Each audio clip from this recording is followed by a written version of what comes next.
السلام علیکم ورحمۃ اللہ وبرکاتہ۔ ہمارے اسٹوڈنٹ نے ایک سوال بھیجا، کہتے ہیں کہ کیا یہ بات درست ہے جناب میر معاویہ سیدنا علی المرتضیٰ حسن و حسین کے بابا کرم اللہ وجہ الکریم کو گالیاں دلوایا کرتے تھے، اور حدیث کا نمبر بھی ارسال کیا صحیح مسلم 6220۔ جب میں نے اس حدیث مبارکہ کی تحقیق کی تو حدیث مبارکہ واقعتاً صحیح مسلم میں موجود ہے۔ یہ میرے پاس صحیح مسلم ہے اور حدیث نمبر ہے 6220۔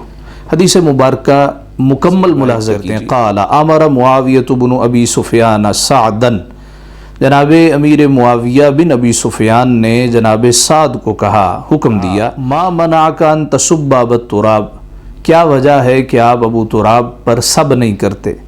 فقال اما ما ذکرت ثلاثا قالهن له رسول اللہ صلی اللہ علیہ وسلم فلن اسبہ، تو وہ کہنے لگے کہ 3 باتیں ان کی رسول اللہ صلی اللہ علیہ وسلم کی مجھے معلوم ہیں، اور اگر ان میں سے کوئی ایک بات بھی میرے لیے ہوتی تو مجھے سرخ اونٹوں سے بھی محبوب ہوتی، تو میں تو کبھی بھی ان پر سب نہیں کروں گا۔ وہ 3 باتیں کیا تھیں؟ کہا جی پہلی بات یہ ہے، میں نے رسول اللہ صلی اللہ علیہ وسلم کو کہتے ہوئے سنا، جب غزوہ میں جناب علی کو پیچھے چھوڑ گئے تو حضرت علی کہنے لگے، یا رسول اللہ خلفتنی مع النساء والصبیان، یا رسول اللہ آپ مجھے پیچھے بچوں اور عورتوں میں چھوڑ کے جا رہے ہیں۔ فقال له رسول اللہ صلی اللہ علیہ وسلم، تو رسول اللہ صلی اللہ علیہ وسلم نے فرمایا، اما ترضى ان تكون منی بمنزلة ہارون من موسیٰ، کیا تو اس بات پہ راضی نہیں ہے تو میرے ساتھ ایسے ہے جس طرح جناب موسیٰ کے ساتھ ہارون تھے۔ ہو سکتا تھا کسی کو مغالطہ لگتا کہ جناب موسیٰ علیہ السلام کے ساتھ ہارون تو نبی تھے۔ سرکار دو عالم صلی اللہ علیہ وسلم نے پھر صراحت فرمائی کہ کوئی خواہشات اور غرضوں کا پجاری یہ نہ سمجھ لے کہ حضور کے بعد کوئی نبی آ سکتا ہے۔ فرمایا الا انہ لا نبوۃ بعدی، یاد رکھنا میرے بعد نبی کوئی نہیں ہے۔ ایک بات مولا علی کی بیان کی۔ پھر دوسری بات جناب سعد نے جناب امیر معاویہ سے کہی کہ رسول اللہ صلی اللہ علیہ وسلم نے خیبر کے موقع پر کہا، آج میں جھنڈا اس کے ہاتھ میں دوں گا کہ اللہ تعالیٰ اس کو فتح کر دے گا۔ تو ہم سارے کے سارے گردنیں اونچی کرنے لگے، ایڑیوں کے بل کھڑے ہونے لگے۔ نبی اکرم صلی اللہ علیہ وسلم کی نظر ہم پہ پڑے اور ہمیں حکم دیا جائے، کیونکہ حضور نے کہا تھا ایسے شخص کے ہاتھ میں جھنڈا دوں گا جو اللہ رسول سے محبت کرتا ہوگا اور اللہ رسول اس سے محبت کرتے ہو۔ کہا پھر سرکار کی آواز ابھری، حضور نے فرمایا علی کدھر ہے؟ یا رسول اللہ ان کی آنکھوں میں درد ہے، اشوب چشم کا شکار ہیں۔ فرمایا بلاؤ۔ تو مولا علی آ گئے۔ حضور علیہ السلام نے اپنا لعاب دہن فبصق فی عینہ ودفع الرایۃ الیہ، حضور علیہ السلام نے اپنا لعاب دہن ان کی آنکھوں میں لگایا اور ان کو جھنڈا عطا کیا۔ اللہ تعالیٰ نے ان کی آنکھوں کو شفا بخشی اور اللہ رب العزت نے مولا علی کے ہاتھ پہ خیبر کو فتح کر دیا۔ تیسری بات کہا کہ جب یہ قرآن کی آیت نازل ہوئی، سورہ آل عمران آیت نمبر 93، فَقُلْ تَعَالَوْا نَدْعُ أَبْنَاءَنَا وَأَبْنَاءَكُمْ وَنِسَاءَنَا وَنِسَاءَكُمْ وَأَنفُسَنَا وَأَنفُسَكُمْ دعا رسول اللہ صلی اللہ علیہ وسلم علیًا وفاطمة وحسنا وحسینا فقال اللہم ہؤلاء اہلی۔ جب یہ آیت نازل ہوئی، حضور علیہ السلام نے جب مباہلے کے لیے عیسائیوں سے کہا، آ جاؤ تم خود چلے آؤ، ہم چلے آتے ہیں، تم اپنے بچے لے آؤ، ہم اپنے بچے لے آتے ہیں، تم اپنی عورتیں لے آؤ، ہم اپنی عورتیں لے آتے ہیں، تم خود چلے آؤ، ہم خود چلے آتے ہیں۔ تو نبی اکرم صلی اللہ علیہ وسلم نے جناب علی کو بلایا، حضرت فاطمہ کو بلایا، جناب حسن و حسین کو بلایا اور کہا اے اللہ یہ میرے گھر والے۔ تو کہا کہ یہ 3 فضیلتیں مولا علی کی مجھے معلوم ہیں، نبی اکرم صلی اللہ علیہ وسلم کی زبانی سنی ہیں، میں تو کبھی سب نہیں کروں۔ اب یہاں پہ لفظ استعمال کیا گیا سب، اور یہ روایت کس کے بارے بیان کی جا رہی ہے؟ حضرت امیر معاویہ کے بارے، کہ انہوں نے مولا علی پر سب کا حکم دیا۔ ہم اور روایتوں کی طرف نہیں جا رہے، اس خاص روایت کی طرف آ رہے ہیں جہاں سب کا لفظ استعمال کیا گیا۔ دیکھیے عربی زبان سے جو لوگ سطحی واقفیت رکھتے ہیں ان کے لیے تو اس کا معنی ایک ہی ہوگا، وہ ہے گالیاں دینا، لیکن سب کے کئی معنی۔ ایک اس کا معنی ہے گالی دینا، ایک اس کا معنی ہے موقف پر تنقید کرنا، ایک اس کا معنی ہے جھڑکنا، ڈانٹ ڈپٹ کرنا، ایک اس کا معنی ہے ناراضگی کا اظہار کرنا۔ اس کے کئی معنی، جس طرح کے شیر ہے، شیر کے لیے عربی میں اسد بھی استعمال ہوتا ہے، غضنفر بھی استعمال ہوتا ہے، قصور بھی استعمال ہوتا ہے، ابو الحارث بھی استعمال ہوتا ہے، اور تلوار کے لیے 150 سے زائد الفاظ ہیں۔ تو صرف ظاہری ترجمہ دیکھ لینا، جو کہ عمومی طور پہ ترجمے والی کتابیں دیکھتے ہیں، کسی استاد سے لوگ رہنمائی نہیں لیتے، نتیجہ یہ ہوتا ہے کہ پھر ہر شخص اپنے آپ کو امام الائمہ سمجھتا ہے، کاشف الغمہ سمجھتا ہے، وہ کہتا ہے کہ بھئی یہ دیکھو میں نے کتاب میں پڑھ رکھا ہے۔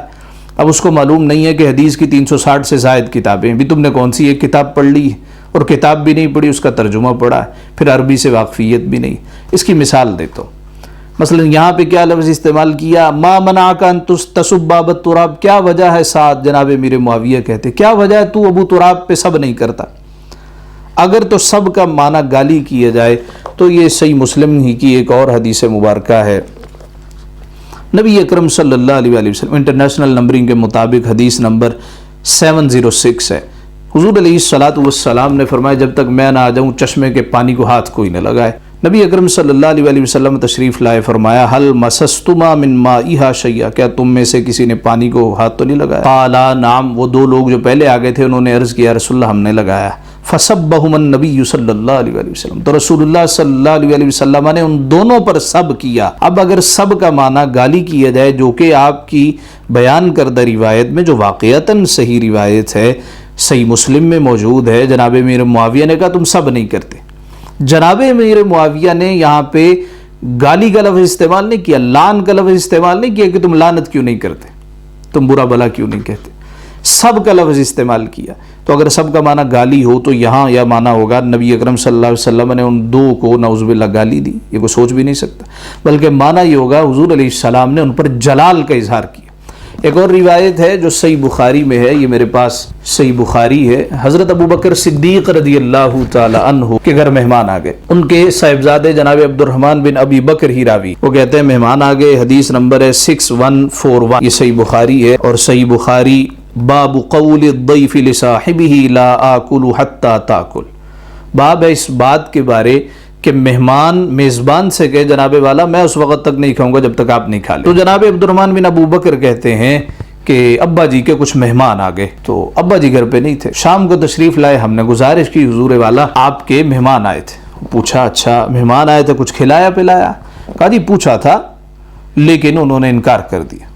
جناب ابو بکر نے سنا تو جلال میں آگئے، فغضب ابو بکر فسب وجدع وحلف لا يطعمه، جناب ابو بکر کو جلال آیا اور انہوں نے سب کیا۔ یہاں سب کا معنی کیا؟ گھر والوں کو گالیاں دینا شروع کر دی۔ سب کا معنی یہاں پہ ہوگا جناب ابو بکر صدیق رضی اللہ تعالی عنہ گھر والوں پہ ناراض ہو گئے کہ بھئی مہمان آئے تھے، پوچھنے کی کیا ضرورت تھی، جو تھا وہ لے کے آؤ۔ یہ عرب کے معاشرے میں رچا بسا تھا۔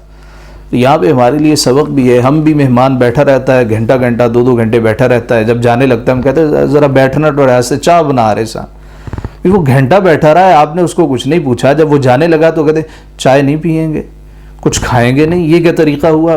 تو سب کا معنی یہاں پہ گالی دینا نہیں ہے بلکہ سب کا معنی ہے جلال کا اظہار کرنا، ناراض ہونا۔ ایک اور حدیث مبارکہ حضرت علی اور حضرت عباس کا جھگڑا ہو گیا، تو وہ اپنا جھگڑا لے کے جناب حضرت عمر فاروق رضی اللہ تعالی عنہ کی خدمت میں آئے، تو یہاں پہ الفاظ ہیں، یہ صحیح بخاری حدیث نمبر 4033، فاستب علی و عباس، جناب علی اور عباس ایک دوسرے کو سب کر رہے تھے، تو سب کا معنی کیا؟ گالی دے رہے تھے، بلکہ معنی یہ ہے ایک دوسرے کے موقف پر تنقید کر رہے تھے۔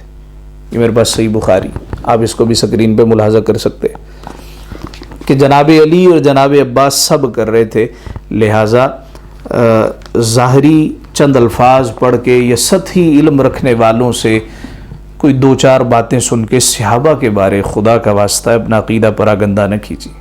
اللہ رب العزت نے قرآن پاک میں کہا کلم وعد اللہ الحسنی، اللہ نے سب سے بھلائی کا وعدہ کر رکھا ہے، اللہ سب کو معاف کرے گا، ان کے جو جھگڑے ہیں وہ ان کے ساتھ ہیں۔ مشاجرات صحابہ پہ گفتگو کی اجازت نہیں ہے، لیکن یہ گفتگو ہم اس لیے کر رہے ہیں کہ لوگوں کے عقائد کو خراب کر رہے ہیں، صحابی کو برا بلا کہہ رہے ہیں۔ بھلا آپ خود سوچئے، اگر ممبروں پر کھڑے ہو کر یہ کہا جا رہا ہے کہ نعوذ باللہ حضرت علی ایسے اور ایسے ہیں، آج کو ممبر پہ کھڑے ہو کے مولا علی کی تو شان وراء الورا ہے، کوئی ایک عام سے آدمی کو، کسی چودھری کو، آپ کے پیر صاحب کو برا بلا کہہ دے، آپ خاموش بیٹھے رہیں گے؟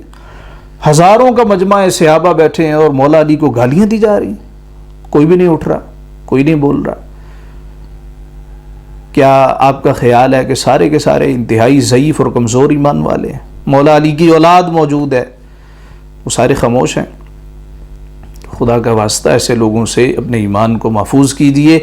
خلاصہ کلام یہ ہے کہ حضرت امیر معاویہ والی اس حدیث میں سب کا لفظ ہے، اور سب کا معنی صرف گالی دینا نہیں ہوتا، بلکہ سب کا معنی ہے موقف پر تنقید کرنا، کسی سے جھگڑا کرتے ہوئے اس کو برا بلا کہنا یا اس پر جلال کا اظہار کرنا، یہ سارے کے سارے معنی یہ سب کے آتے ہیں۔ تو جب جناب امیر معاویہ کے بارے یہ لفظ استعمال کیا گیا کہ جناب امیر معاویہ نے جناب سعد سے کہا تم سب کیوں نہیں کرتے، تو معنی یہ ہوگا تم ان کے موقف پر تنقید کیوں نہیں کرتے۔